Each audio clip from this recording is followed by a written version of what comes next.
Ladies and gentlemen, hello, and thank you for joining me once again on the Insomniacs Gaming Lounge. Today I'm bringing you something a little bit different. I have a game free-to-play called Unturned, which is getting a lot of traction, actually, from what I can see. It's kind of it's a hybrid between, sort of a mix between DayZ as well as Minecraft, so it's kind of a little bit in the middle here.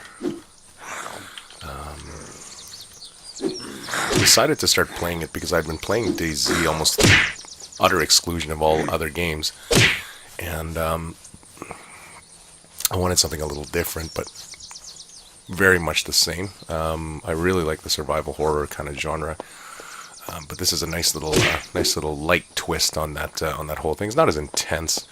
It's right now I'm playing it sort of in a single player capacity. I don't really much feel like like playing with other people, especially since DayZ is a massively multiplayer game, where you don't know who you're playing with, so you don't know who you're going to run into. Now, while that is a pretty good little, it certainly adds to the depth of the game. It kind of takes away from it as well. So I just really like to kind of play alone and do the kind of sandbox things. So this is where this sort of fills that gap and need. Where are you? Well, we got got the big guys here. Little guy on the ground. All right, we got a lot of these guys actually spawned in on the server. The nice thing about Unturned is the fact that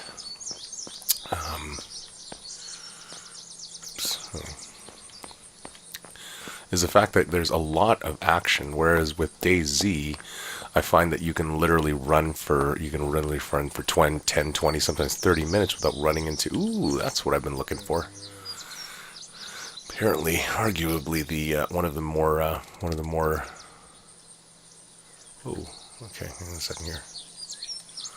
One of the more powerful weapons in the game. So let's try it out here. Let's sledgehammer people. Apparently these are one-hit wonders. So is a katana, though, I find. But let's give it a shot here. Oh, it's a bludgeoning weapon. Ooh. Wow, that does. Oh, I don't want to destroy the truck. Yeah, it's a much smaller map than DayZ. Definitely not as big, but certainly more action-packed. Oh, jeez. Where did you guys all come from? You got to be really careful because the field of view is such that you can get into some serious trouble without even realizing you can get T-boned. See this? I didn't even see this guy coming. So, another nice thing too about this one is that zombies on occasion will actually drop items. So there's honestly a large abundance of items to obtain in this game, and the crafting system is quite in depth. It's very intricate for being a very simple looking game. I know, I definitely like it. I definitely see. There's a lot of these guys kicking around. Once you've pretty much finished off a town, there's not that many zombies, but they do respawn. So shells. The one thing I found about this game is that unless you have a suppressor on your weapon, it's almost pointless to use one, and it's best to use melee and bludgeoning because it's a lot quieter. If you fire off a round or two, you'll end up with more zombies than you can actually deal with. So at least at this point, you can contend with them one at a time. Oh, got a lot of them here. All right, Mr. Fireman, you're dead, and so are you. You're doing a lot of fighting with this in this game. You're doing a lot of fighting, sort of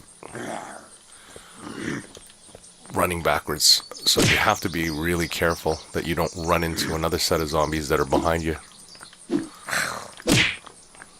there's a lot of them this time. Jeez. I heard them. They'll definitely give you a cue as to whether or not they're coming. Alright, fireman decided to take a bit of a detour here. Try to come up on me. Come on. There we go. See, you got, these things will often drop items. So you have to kind of go back through your carnage and see if they've dropped anything. Like this guy dropped some scrap metal. There's a lot of raw materials here.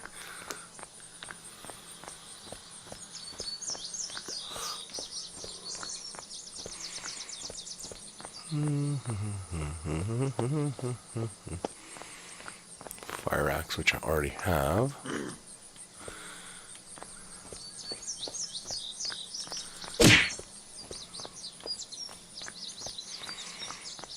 Another good thing about this game too is that deaths aren't completely how should I put this? As irritating as DayZ. You don't spawn in a. Ooh, I got a canteen. That's what I've been looking for. All right, now let's do this here. Katana. Hopefully, I don't lose this thing. All right. So what you want to do is you want to head for a water source, and I believe you can do it right by the shore here.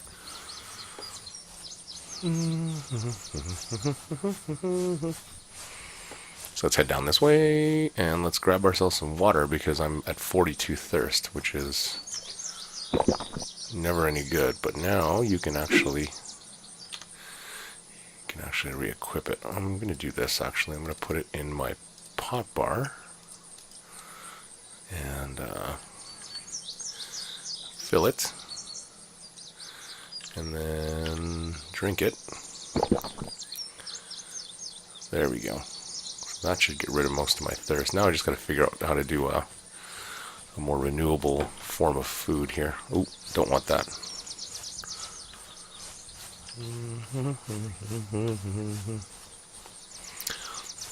Usually the town has a fair abundance of food, but oftentimes you'll find that it's not. Hang on a second here. Oop, we got one guy, chef here. Let's take care of him. I got a lot of experience here and skills. There's also an RPG sort of element to it as well. What I want to do is I want to slow down my starvation. Let's do more damage, less aggro. Since I'm not using less disease and more vitality, since I'm not using weapons yet, like ballistic weapons or range weapons yet, I'm going to stay away from. Whoa, I heard that one. Where are you?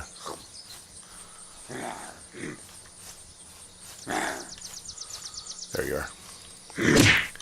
I highly recommend playing this game with either a good headset or a surround sound system, which I'm playing with right now, because it'll definitely give you cues as to the location of where you're being attacked from. You don't want to get blindsided for sure. Travel pack. I think I have a bigger pack than that right now anyway, so I'm not going to bother with that. Gas can, not necessary. Bolts. I haven't really started crafting yet. Right now I'm sort of in just kind of survival mode, so let's leave the raw materials for the time being. I'd really like to find a blowtorch and repair some of these vehicles. Duct tape. Oh, where are you from here?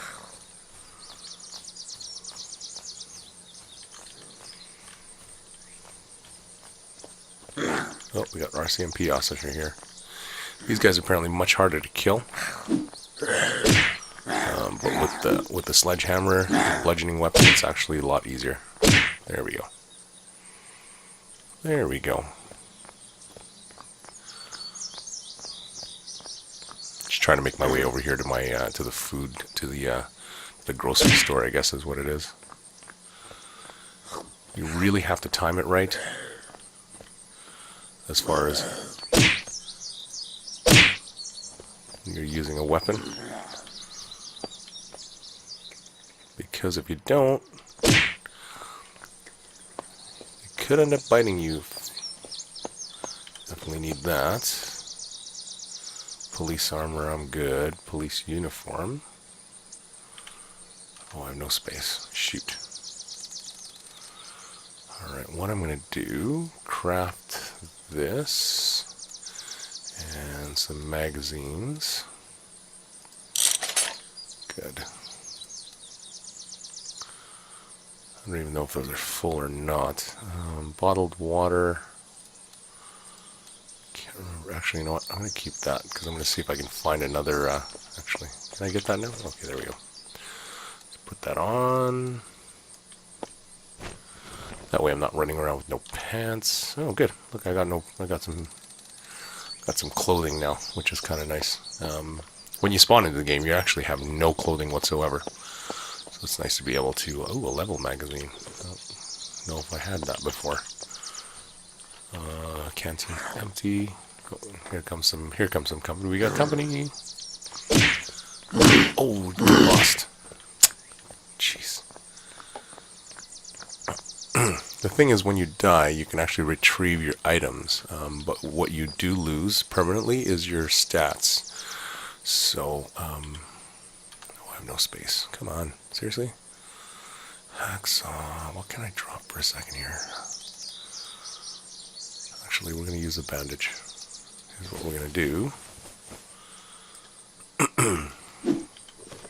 I believe if you use Coca-Cola, 1 can cola, and 2 cans, was it? Oh, you need a shoot. You need a fire to get that going. Moldy tomato.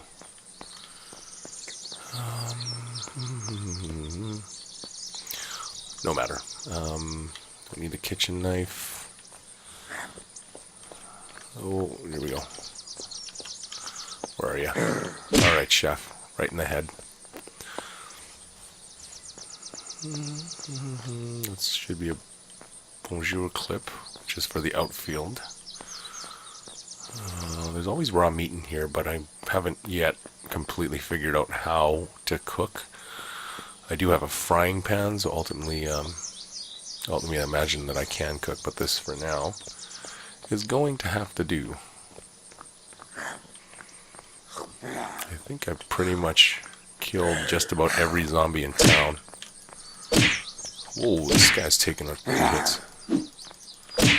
Normally they're just a one-hit sort of deal. Surprised that guy took 3, and he's a regular guy. Zombies have varying difficulties to kill, so... Oh, I don't have any space. Shoot.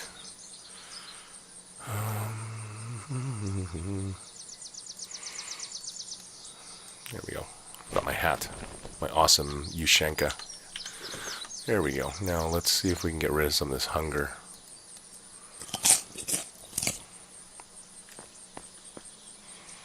Moldy carrots. Moldy food actually has a use in the game, believe it or not. You can actually craft them into seeds. Moldy vegetables and other fruits and such will net one seed, but once you start, it's kind of a hyperbolic sort of curve. Once you plant one, grow one crop, you can actually get 2 from a regular. Let's see here. All right, let's do this. Let's put the generator. We're going to put the generator down somewhere.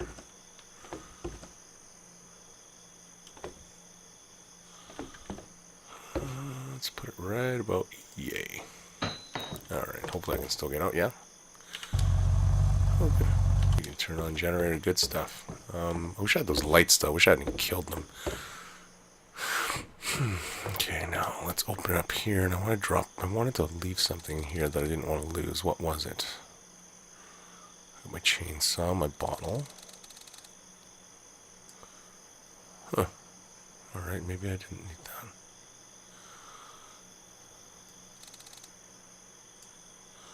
Oh yeah, I want to take scrap metal out of there.